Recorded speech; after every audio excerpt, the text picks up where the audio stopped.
Hello everyone, welcome to my YouTube channel being a best teacher. आज की इस वीडियो में हम subject health, yoga and physical education के कुछ इंपॉर्टेंट क्वेश्चंस देखेंगे जो एग्ज़ाम पॉइंट ऑफ व्यू से बहुत इम्पॉर्टेंट है। जो भी क्वेश्चंस मैंने इस वीडियो में डाले हैं वो सब प्रीवियस ईयर्स में ज़्यादातर रिपीट हुए हैं। तो अगर आप जो वीडियो में क्वेश्चन बताए जाएँ इतने कर लेते हैं तो आप इजीली 80% प्लस, ये गारंटी के साथ मैं बोल रही हूँ, आप स्कोर कर सकते हैं। चलिए देख लेते हैं कौन कौन से क्वेश्चंस हैं। यूनिट 1, देखिए मैंने जितने भी क्वेश्चंस यहाँ पे डाले हैं वो यूनिट वाइज डाले हैं आपके, ताकि कोई कंफ्यूजन ना हो आपको। आप पर्टिकुलरली जो यूनिट पढ़ें उसके आपको पर्टिकुलरली क्वेश्चंस मिल जाएं।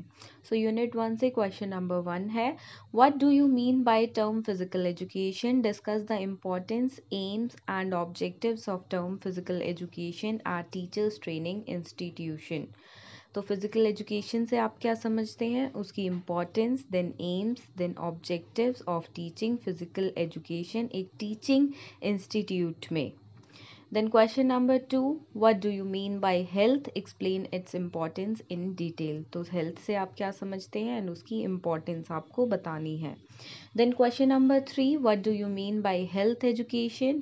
What are the needs, importance, aims and objectives of health education at different school level? Discuss role of teacher in achieving the aims of health education. देखिए ऐसे क्वेश्चंस जो first question है, ये third question है, ये complete नहीं आएंगे। 16 marks के अकॉर्डिंग क्वेश्चन बहुत बड़ा हो जा रहा है, लेकिन कुछ चीज़ें इसमें से स्किप हो जाएंगी। फॉर एग्जांपल हेल्थ एजुकेशन क्या होती है ये पूछ लिया, साथ में आपसे सिर्फ नीड्स और इम्पोर्टेंस पूछ ले, एम्स और ऑब्जेक्टिव्स ना पूछें। तो ये डिपेंड करता है क्वेश्चन पे। देखिए जो 16 मार्क्स का क्वेश्चन होता है वो आपका ज़्यादातर 2 या 3 पार्ट्स में डिवाइडेड होता है, तो उसी के अकॉर्डिंग आपको प्रिपरेशन अपनी करनी है। तो कुछ भी छोड़ नहीं सकते हैं। देखिए कई बार पेपर में नीड्स पूछ ली जाती हैं, कई बार ऑब्जेक्टिव्स, कभी एम्स, कभी इम्पोर्टेंस, तो ये फिक्स नहीं होता है। तो आप जब हेल्थ एजुकेशन का कॉन्सेप्ट पढ़ेंगे तो आपको ऐसे पूरा ही पढ़ना होगा। Then question number 4, what do you understand by school health programme? What are the aims of school health program? Discuss the role of teacher in school health programmer. तो ये डायरेक्ट क्वेश्चन है। देखिए कुछ भी टॉपिक ना छोड़े, मैं repeated आपको बोल रही हूँ क्योंकि वैसे ही हेल्थ एजुकेशन में बहुत कम टॉपिक्स हैं, 50 मार्क्स का आपका एग्ज़ाम है ये। Then question number 5, what do you understand by posture? What are the causes of bad posture among school children? What measures would you suggest for the management of postural deformities, defects? तो किसी बच्चे में bad posture की habit है तो वो आप कैसे ठीक करेंगे? उससे पहले पार्ट में पूछा गया है कि बैड पोस्चर कैसे बच्चों के अंदर, स्कूल चिल्ड्रन में आ जाता है, एंड फर्स्ट पार्ट है कि पोस्चर से आप क्या समझते हैं। Then question number 6, what do you mean by bad posture? Write the measures to prevent bad posture. देखिए जो बैड पोस्चर का क्वेश्चन है कभी 4 मार्क्स में तो कभी 16 में, बट ये आपका आता ही आता है। Question number 7, write short note on, first is balanced diet, then postural deformities, role of teacher in school health program, nutrition and balanced diet, and then health hazard. तो इन पे आपके short notes आ सकते हैं। Now unit number 2, question 1, throw a light on the statement yoga as a process of addition of energy, strength and beauty of mind, body, soul.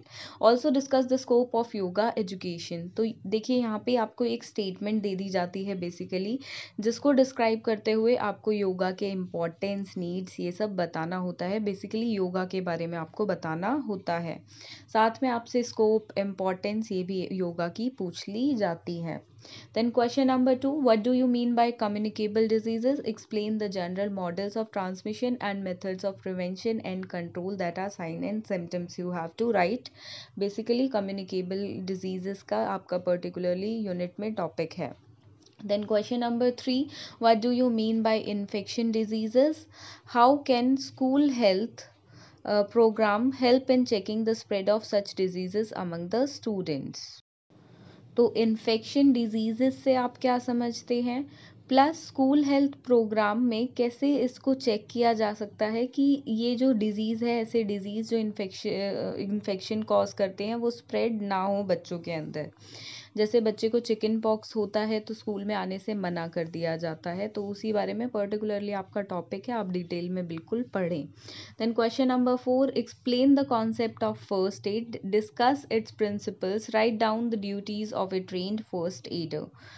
Then first aid का topic ये अक्सर exam में आता है, तो बिल्कुल छोड़ना नहीं है। Question number 5, what is malnutrition, what are the causes, effects and remedies of malnutrition. Further question number 6, what do you mean by pollution, what are its types, explain in detail what do you understand by yoga education, discuss its aim, scope and functions.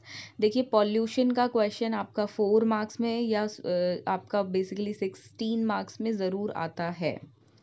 Further write short note on the following, unit 2 से जो आपके short notes आ सकते हैं particular topics पे, water conservation, pollution and types of pollution, personal hygiene, physical fitness development, then environmental hygiene and global warming. तो ये आपके 4 मार्क्स में शॉर्ट नोट्स में क्वेश्चंस आ सकते हैं, तो सबके बारे में बिल्कुल थोड़ा थोड़ा आप पढ़ें। Thank you for watching this video and do subscribe to our channel. अगर आपको किसी भी पर्टिकुलर टॉपिक के नोट्स और वीडियो चाहिए हो तो let me know in the comment box, मैं आपको बिल्कुल उसकी वीडियो विद नोट्स प्रोवाइड करा दूंगी। Thank you.